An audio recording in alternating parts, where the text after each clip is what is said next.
As someone who has personally gone through not so nice relationships, I feel that the last thing that I probably want to hear is someone coming in and go, you should have seen it coming. Yeah. You know, like, he's so toxic for you. Why didn't you just leave?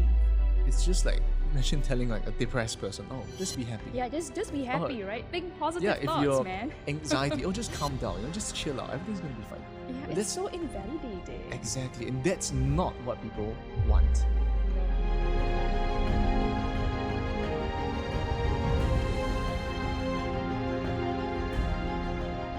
Hello, everyone, and welcome to the Untangled Minds podcast, helping you navigate to your truest self, one conversation at a time. I'm Noor, trauma recovery therapist and relationship coach. And I'm Ron, a psychotherapist, advocate, and writer.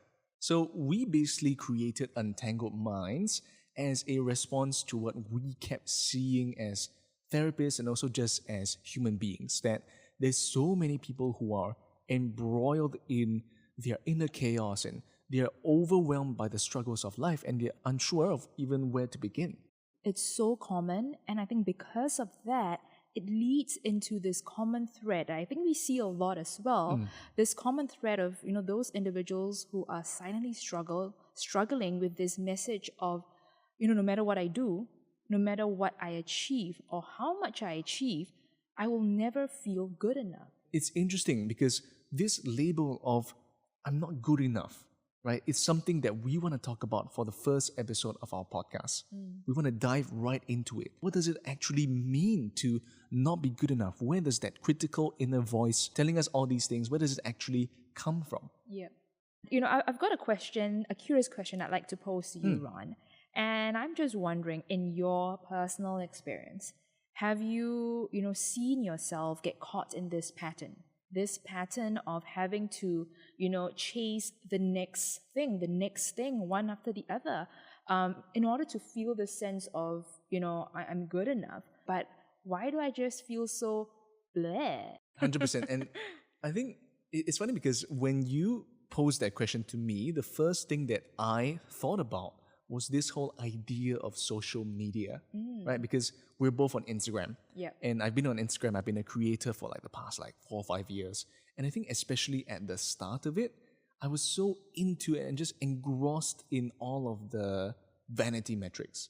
The likes, the followers, the comments, the saves and the shares, that I felt like I was putting my worth into these numbers that actually was out of my control. The algorithm was out of my control. And yes, I may have hit milestones like 10,000 followers, right? 20,000 followers. But then that feeling immediately gave way to the next goal. Now it was 20,000 followers. Now it's 50,000 followers, 100,000 followers. Yeah. And it's just this never-ending cycle of this treadmill, the success treadmill, that just made me so exhausted, and also I felt so out of control, so powerless.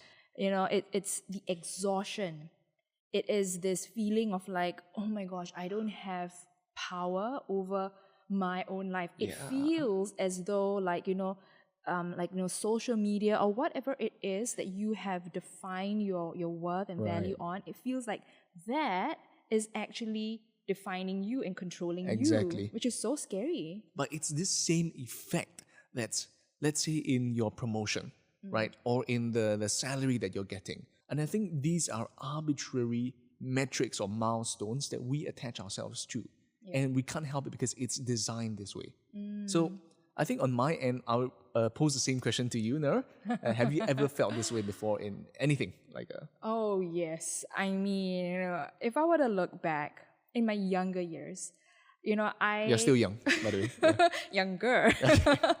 I saw that younger version of me who felt like in order for her to feel like a worthy human being, like a lovable human being, she needed to be in a relationship, right? So to her at that point in time, she felt I would only be worthy if I had a boyfriend, right? Because, in school, I saw my girlfriends having boyfriends and I was like, They seem so happy, they seem so complete, so wholesome. I want that kind of life.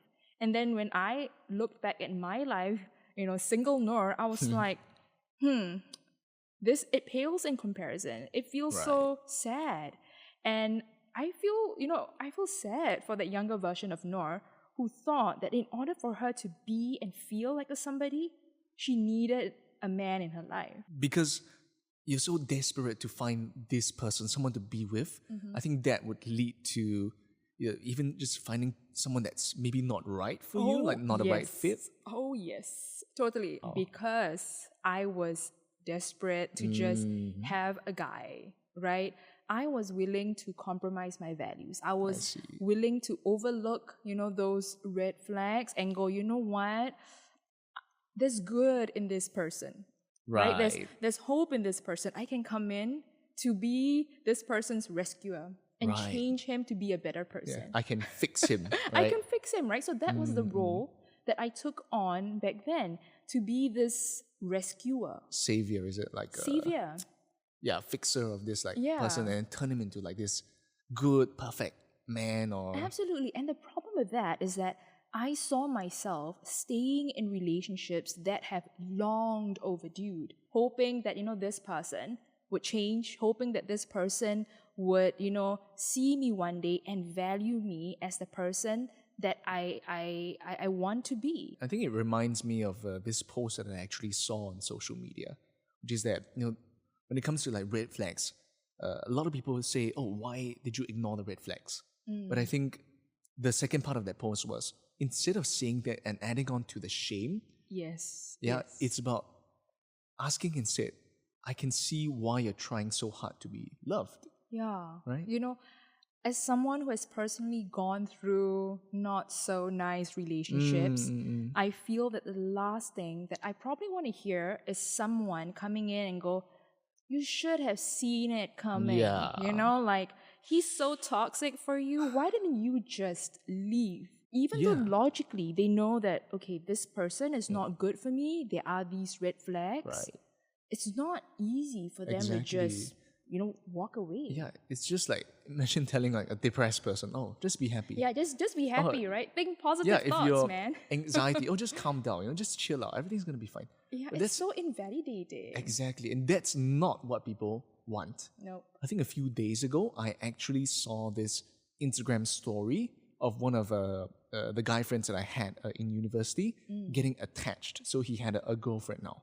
And I think that triggered this moment of self-comparison within me, because I'm single, right? And I think the specific thought process that I had was that what made me so different, what made me less valuable and less worthy, that he could get a partner but I couldn't. Was there something wrong with me? And did I have to do something else or be someone better in order to be lovable? I think we'll touch more on that later. But first, I wanted to ask you this question. Where does this feeling, or where does this thought of I'm not good enough, where does it actually come from? I feel that a lot of times it traces back to a childhood experience. As a child, in those formative years, you look to, your primary caregivers, your mom, dad, school teachers. These are the people that you are in very close, intimate, contact with, right? So if you as a child, you grew up in an environment where there was a lot of harshness, right? There was a lot of emotional instability. There was a lot of uncertainty. Naturally, as a child, you're going to take in all these signs and cues, and you're going to learn that, okay, love means chaos. Love means unpredictability. Safety means chaos. And I think it's a different form of torture to know or feel that safety is unsafe, right? That yes, you may be feeling safe now, but this feeling of a threat looming just right around the corner, it just unsettles you and it shakes you to your core. It's why, a lot of individuals, they just face these automatic sort of responses that their body is giving them, right? For example, panic attacks. You cannot control your panic attacks. It just comes to you sometimes in really odd, unwelcome timings. Yeah. Because I think I've had panic attacks before, and it's like, your logical mind is telling you that, like there's no reason to be so anxious or panic, but you can't control it. Yeah. And I think that feeling of being out of control, of being powerless to control your situation, as you said, comes from this childhood experience. As a child, if you notice a lot of that chaos going on, it primes your nervous system for survival, right? And a nervous system that has been primed and conditioned for survival is one that lives and breathes around a lot of shame and fear.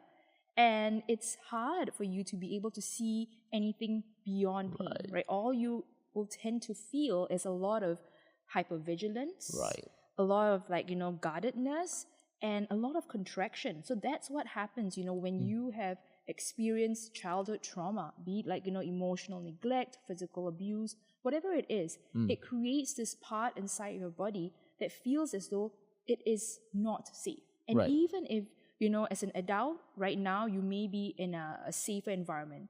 Maybe you married someone who is more secure. But the thing is that sometimes, because your system is so used to that kind of conditioning where there's a lot of threat going on, they don't know how to get out of that threat zone. So basically, when you are living in a mode of contraction, you can sense it. Just look at your body language. Someone who is living in contraction, the type of body language would be something like, for example, hunched shoulders, not, wanting to make eye contact, feeling jittery, or maybe your palms are sweaty. So the body your body never lies. Your body is constantly sending you these cues, whether it feels safe or unsafe. You can tell yourself right now that, I'm okay, I'm cool. But what if you were to allow yourself to kind of lean into what's going on in your body right now? Is it really sharing the same narrative as what your mind is thinking, right? If you're saying, yes, you're thinking, I'm cool, I'm all right. But then as you're leaning in and tuning to what's going on in your body here, you're noticing your heart is beating really fast. Or you're like, I don't feel anything in my body. Emotional numbness, right? Numbness in your body. And I think it relates to my own personal definition of trauma, which is that you're not reacting to what's currently in the moment, but reacting to what's happened to you in the past. And I think that this is what's going on with people who are in this constant survival mode. There's a lot of shame in realizing that there is something currently wrong, right? That your body is betraying and it's beating fast, but you don't really want to admit to yourself that you're not feeling okay, and especially to other people as well. And to not be this, I guess, burden to them. And that's where this sense of denial comes from. But I think one of the key messages that I often tell people, and I imagine you do as well, is that it's okay to feel these ways.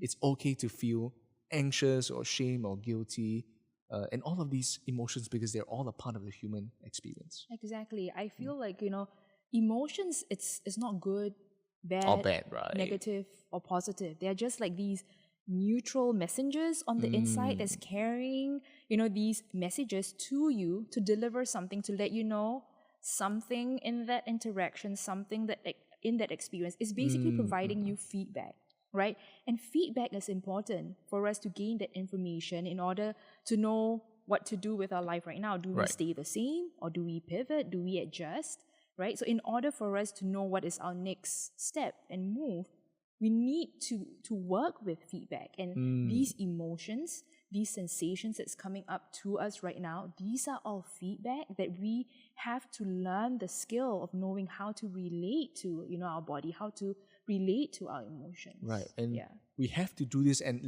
relearn this skill, because oftentimes in our early childhood experiences, we were often deprived of them, or we were often punished for showing these very human reactions. So just circling back to this topic, I feel that another experience that a lot of our viewers, listeners can relate to is this idea of having conditional love, right? That in order to be loved or to be given love and affection and care, you had to achieve a certain thing. I think there are a group of individuals, who have experience where their parents would scold them, punish them, give them the silent treatment if they did not do well in school, if they do not score at least like a 90 out of 100, right? And that's major for, any child.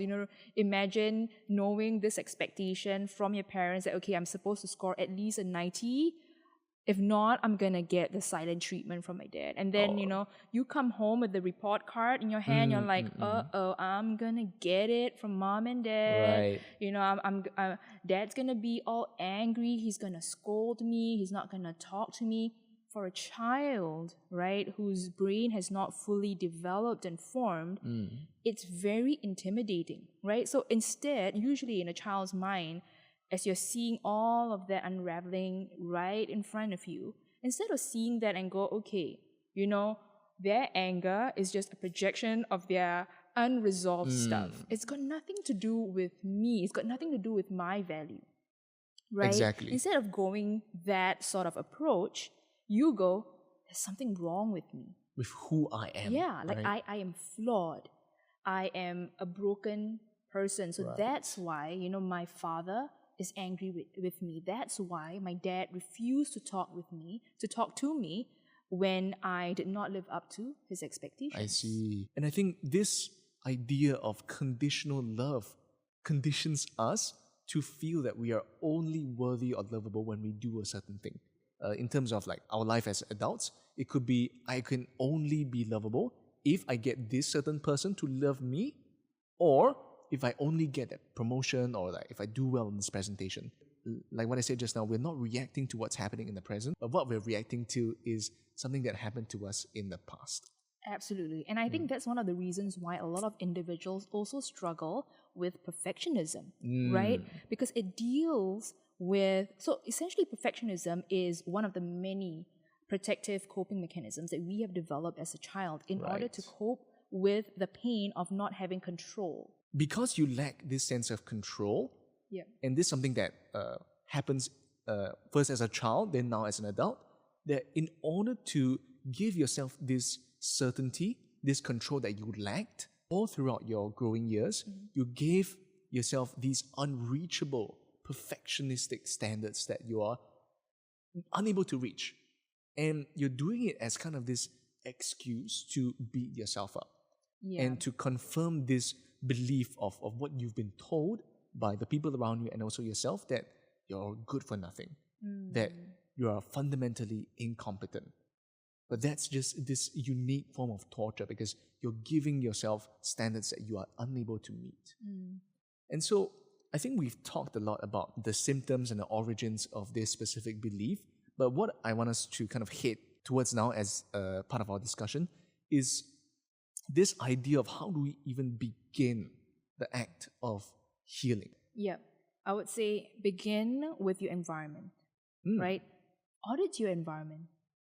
Look around you. Who and what are you giving your access to? Who and what has access to you? Because sometimes the feeling of never enough is not just like an internal thing. It is reinforced by environments that thrive on unhealthy comparisons, on criticism, on competition, right? And, for example, if, you are in a relationship with someone who constantly gaslights your truth, keeps secrets from you, hits you, punishes you every time you did not live up to their expectation, you can't expect yourself to fully love yourself and to meet yourself with, kindness, love, and compassion in that kind of environment by staying in that kind of environment. Yeah, I think that's very interesting because when people talk about self-love and healing, they often, I think the first thing that comes to mind is internal healing. Yeah. Right? Oh, you should go for therapy, you should do this and that. In isolation. Right. Oh, yeah. Therapy is great because we're both therapists. Yeah. Therapist is good, but when it comes to healing, it cannot be done in isolation. Right. And I think how I think about it is that no amount of inner healing will actually lead to substantial change if your environment is constantly injecting new forms of trauma. Exactly. That you're dealing with every single day. Yeah, exactly. And relating back to, someone being in that type of, unhealthy relationship dynamic, someone who is manipulative and abusive. that very environment, it doesn't just hurt you physically, emotionally, it also trains your nervous system. Right. And you don't want to actually move outside of that comfort zone, even though logically you know it would be better for you to be able to go out. Minimization, right? Minimizing yourself and Yeah. trying to be as harmless or invisible as possible. Yeah. And this leads to boundary violations and manipulation, even though, as you said, your logical mind is telling you this is not the right thing to do. Not just in the context of relationships, but also, let's say, in a toxic workplace or maybe a very adverse family situation. And it's all of these different contexts and environments that we are a part of that are affecting us in all of these subtle and sometimes quite obvious emotional and spiritual ways also. And I think that's something that's very important for people to take in mind as they go on this healing journey. Yeah, absolutely. I think, a lot of times without us even knowing it, that inner child with unresolved wounds is coming out to play in our present moments. Right. It speaks to us in different ways, shapes, and forms.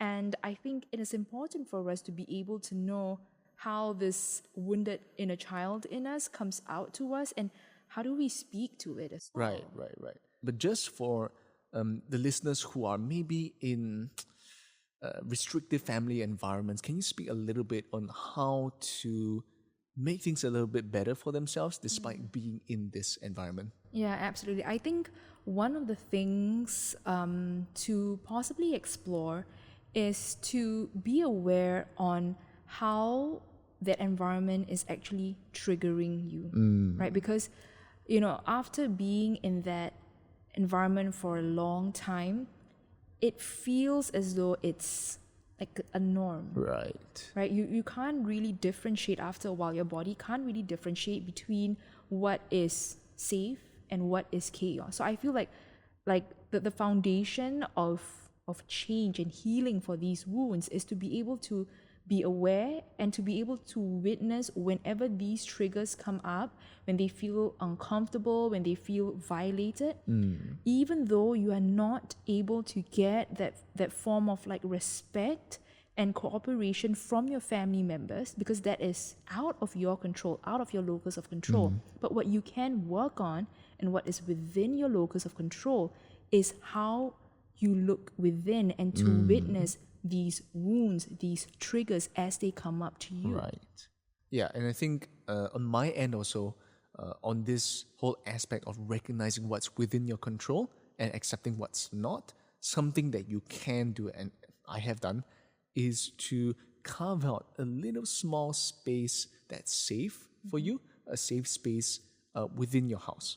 So I know I understand that it's a little bit different because oftentimes when, let's say, your own room is often intruded upon and there's no privacy, you can form and carve out as much as you can a little safe space for yourself, even if it's, let's say, a little corner of your room or the washroom or the storeroom, something that you can feel a little bit insulated from. Yes, I like that suggestion, Ron, and I feel that it's not just limited to physical space. It could also be things like, plushies. Right. Those cute little soft toys. It could be, images that actually allow you to transport to your safe space. Like, for example, if you're someone who loves, traveling maybe to New York City or something, if you were to have images of New York there in your room, in that time that you're there, in that home that does not feel safe, just by connecting with that image of New York,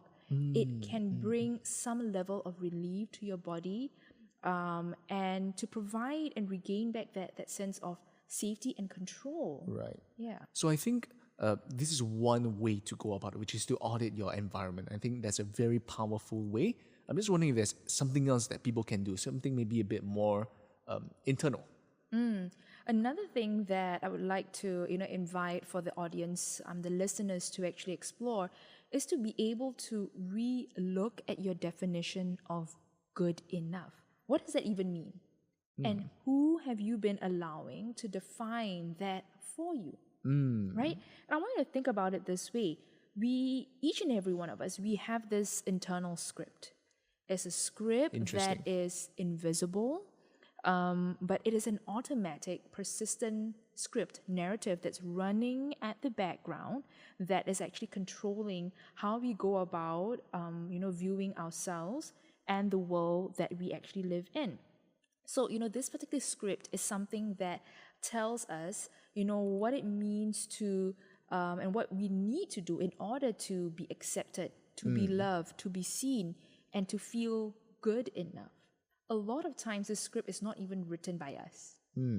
It's not written by us, right? A lot of times, it's written by people out there. It could be by our families, the media, right? Culture, social conditioning. Social media also. Absolutely. And I think just to give some clarification, what does a script, an example of a script look like? So for example, right, in the context of not feeling good enough, it could be something along the lines of, okay, to be good enough, I need to have a partner. To be good enough, I need to be hustling, to be productive. I need to fill up my calendar with things and activities. It cannot be any rest breaks. Right? Yeah, and the similar thread I see in all of these scripts is I need to do something or be someone else in order to feel good enough, in order to feel loved. And I think this, what you mentioned just now, this, I need to have a partner before I can be good enough. Yeah. That's something that I relate to. And in fact, I think that's probably what I told myself when I saw that Instagram story that I mentioned just now. For a lot of people, they have a lot of difficulty in knowing what their internal script is. And it's often in this format of I have to or I must do a certain thing. Yeah, or I need to. Yeah. I see. What's your advice for a listener who may have difficulties in identifying these internal scripts that they have? Yeah, I would say start with your triggers, right? Let that be the starting point on how you go about exploring and identifying what is your unconscious script. Because triggers are the points to which it is giving you deeper information to parts of you which you have no sight of, but is clearly coming up in your present moment, replaying itself again and again through different ways, different patterns. And I think something that helps with me and also in my practice is when these triggers come up, they often result in these emotions like shame and guilt and disappointment and envy and jealousy. I think what helps for me is asking, what are these emotions trying to tell you? If these emotions were, let's say, a person, what is the message that they're trying to convey to you? Yeah. Because in my experience, we often focus so much on the intense emotions themselves, the sadness, the anger, the anxiety, the stress, the jealousy, that we neglect what it's actually trying to tell us. Correct. In my practice, this is the difference between what is known as the pain of presence, which is the emotion, versus the pain of absence. What it's actually trying to tell us to change about our lives and what is within our control to modify so that we don't necessarily achieve it, but we take a step further, a small step further in that direction. Yeah, it's interesting. I think the more we allow ourselves to get to know emotions and the role they play in our lives, the more we actually help ourselves to reduce this internal stigma that we have towards approaching emotions, right? They are really not good, not bad, not negative, not positive. They're just neutral messengers on the inside. Yeah, and I can relate so much to having this emotion being so painful and so like impactful that I just want to let go of it. I just want to throw it away. Yeah. But in doing so, we neglect these important messages that it's trying to tell us. Like, for example, when now that I think of it, that seeing that Instagram story, right, of that friend getting attached, I think what it was trying to tell me beyond this script was that, yes, you may feel that you are this certain way for being single, but also that you are lovable in these ways. Because I saw that and I actually reminded myself of all the other different ways that I am loved, right? I'm in this space, having this really nice discussion with you, and I have friends to share about my feelings with, and there's all of these other connections that tell me that you don't necessarily have to have a partner, but you just need people that you can trust and accept you for who you are, that you can share and bear your heart to. That's what you really need. Not just like, oh, I have a partner, it's like this yes or no thing. What you really need and value is connection. Yeah, absolutely. I think what you did there was to be able to unpack it even further, to be able to find out how it is that you can come in to be able to meet that unmet need, right? You're able to provide that right sort of like validation and support to the emotional wound and trigger, because you need space internally to understand. And when be curious about it. Absolutely. When you are genuinely curious, it's a different kind of energy that you're bringing forth compared to that lens of judgment and shame, which really comes in from that vibe of like, it's like repulse and disgust. Yeah, of like this feeling again. Yeah, like you again. And the thing is that with these emotional parts, they can feel that vibe, right? The moment you come in with the energy of like disgust or like, I don't want you here, these parts, even though they are struggling, they wouldn't come to you for help. I mean, like, it makes sense, right? Someone out there, if they are in pain, but if they were to see signs that someone else is not going to be forthcoming to help them, they wouldn't be so open to want to go out there and seek out for help and pour their heart out to this person. And I find it very interesting because what you're saying is that our emotions are like these people in pain, these messengers who want to tell you something so desperately, but you're turning them away because of your own disgust and shame. And in doing so, we neglect to hear what they have to say to actually improve our lives or turn our lives in the right direction. Yeah. And what happens over time is that internally, you build these walls, these really rigid, high walls between you and all these parts inside that are carrying the pain. And imagine if this was like, a company operating with like, people and teams, right? If you had so much rigidity, if, the CEO puts on this vibe of like, don't talk to me, because you are not worthy of communicating and talking to me and speaking to me, these people will live forever in fear. Right. Even if they have a problem, they wouldn't come to the CEO and the founder and be like, hey, we've got a problem, let's work as a team to navigate through this. They will keep it to themselves and try to figure it out. And the problem with that is that their skill sets and what they know about how to fix it might not have the full picture of what is in the best interest of the company. Exactly. And now it's just like, I don't want to piss off the CEO. I don't want to like put myself out there at the risk of my own safety. Yeah. And I find it very interesting that you're bringing together this metaphor of a organization, but within the context of a person. In each of us, there's all these different department leaders or like team members who are coming together and they each have their own valuable skill set. Yeah. But oftentimes what we're doing is that we're pushing them away. We're saying, don't talk to me. Before we even see them or hear them out. I see. Interesting. And I just want to like anchor it down in maybe a specific example. So let's say, and I know this is quite a universal experience of like me seeing somebody else getting into a relationship and I feel, I'm not lovable enough, I'm not good enough.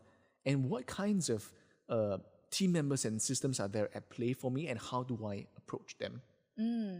I think, one of the important elements, it is, just coming in with that lens of curiosity. Okay. I think a lot of times we feel so overwhelmed to even begin to want to see ourselves, to witness our own pain, is because we feel that we have to be this completely different version of ourselves and to have this long list of like skill sets in order to meet ourselves and hear ourselves out. But the thing is that in order to just see ourselves start this journey of going within, of seeing ourselves, it is to just be curious to be able to build this internal capacity to put on the role as an observer, to just notice what is coming up without judgment, without the need to want to fix it or change things. Right. And I think just to add on to that, something else that gives us a lot of messages is not just our emotions, but how they show up in our body. Yes. Yeah. Like for me, when I have, let's say, anxiety, it shows up here. My heart's pumping a lot. Like it feels like it's almost gonna jump out of my chest. And what you're saying is that instead of like trying to like ask it to calm down and like shame it, why are you like this? I'll go, no. Yeah, or like get it out. Yeah. It's like sit down and be curious with my emotions and say, what exactly is your message? Is it to warn me of something that's coming up? Right. I think the more we are able to learn how to be curious, it helps us to open the doors to understand what is really happening here. Right. And to understand the important information that we need to pick up on. Yeah. Rather than discarding it like it's just like a piece of trash. Yeah. Something that just came up to my mind that is really helpful is to be able to differentiate between something that's a goal versus what your value is. So in this case, let's say in my case, the goal that I had was to get a partner, right? In being so attached to that goal, I am so engrossed in it that I neglect that there are other sources of connection. That's actually what I desire, which is true, meaningful connection. Yeah. And having a partner is just one avenue to it, but not necessarily the only path to it. Yeah, absolutely. I think, one of the things that, I share with my clients and I guide them on is how do we build, external resourcing, right? Because as much as we tell ourselves that we want to be self-reliant, which is an important skill to build up on, right? Yes. We need to make sure that we are confident to rely on ourselves. But with that said, we do need, people in order to heal these wounds. As much, again, as much as a lot of our hurt comes from relationships, from people, but we can also heal with people, but not any kind of people, the right kind of people who are good for safe us, people. who are safe for our nervous system. Yeah. And I think our body will tell us if this person is safe or unsafe. Yeah. And I think it should be attuned to our body. It's a muscle. It's a skill that we need to practice to be able to listen to what our body is trying to tell us. Yeah, exactly. And going back to that, external resourcing list, the longer and, the more profound and significant those connections on that resourcing list, the better it is for you, and especially if you're going through those times of like crisis and overwhelm, your mind and body knows that, okay, I have these go-tos. Yeah. These are my options that I can tap on in order to bring myself back, to baseline, to safety again. Right. And I think a lot of us, there's this conversation about having, let's say, different or multiple streams of income, but then we can take that idea and mold it into connection, multiple streams of connection, and multiple streams of also happiness. Yes. Instead of just being attached to this idea that once we have the right person in place, the right partner, then our entire life will be perfect. But that's not the case at all. Don't put all your eggs in one basket or just a few baskets. Just spread them out. Be open, right? Be open. And I think this is a very important conversation to have because it ties back to the question that we posed at the start of this episode, which is how do we actually start loving ourselves? And the first instinct that a lot of people have is to go internal, to ask, how do I love myself more? But for someone who has been afflicted by years and years of shame and childhood trauma, that's very hard. It can feel very hard and very intimidating. Exactly. Yeah. And impossible sometimes. Yeah. And oftentimes, the spark that can ignite that fire of self-love can come from the outside, from safe and secure people who can appreciate you for who you are, that you don't have to wear this mask of somebody else to be accepted, to fit in. Exactly. And from those people that love can eventually become true, meaningful self-love. Yeah, exactly. And I think this is a very important point because I feel that a lot of times people feel so much shame surrounding having to want to seek external validation, right? But it is a natural response to want to seek external validation when internally it feels so hard for you to go within, to be able to see yourself with love, compassion, and understanding, right? So to those individuals out there, if right now in this phase of healing where you feel like you need a lot of that external validation, it could be from, your therapist, your partner, I want you to know that it makes sense where this is coming from, right? In the long run, yes, we want to work towards where that part won't have to really and heavily depend on external validation. While you are attending and healing that emotional wound, it is okay. It is okay to have that external validation, to want to, get feedback and ask people about, how you are you okay? Are you a nice person? Am I a beautiful person? Because sometimes you need to borrow that belief from other people again and again and again until you slowly believe it in yourself. Just to tie back the idea of the external resource list, it is to have that list until you yourself become a part of that list, that you can rely on yourself, as well as all these other important sources of connection. And that is the internal resourcing. You need two of them, right? Internal and the external resourcing. Yeah, and what you're saying is that there are two sides of the same coin. They're not necessarily one or the other. Yeah. So I think we've had a really fruitful discussion for this first episode of our podcast. And if you appreciated this episode or if you found something useful, please feel free to share it with a friend or save it or whichever it is. And something that will help us is that if you have, let's say, a burning question or a burning topic that you'd like us to talk about, or a guest that you feel would be a good guest for our episode, feel free to comment or drop us a DM on Instagram or YouTube. Our socials are Untangled Minds Co. And we are looking forward to receiving your comments and messages. Yeah, thank you so much for listening all the way through. We hope you enjoyed this. Stay curious and see you in the next episode. Bye. Bye-bye.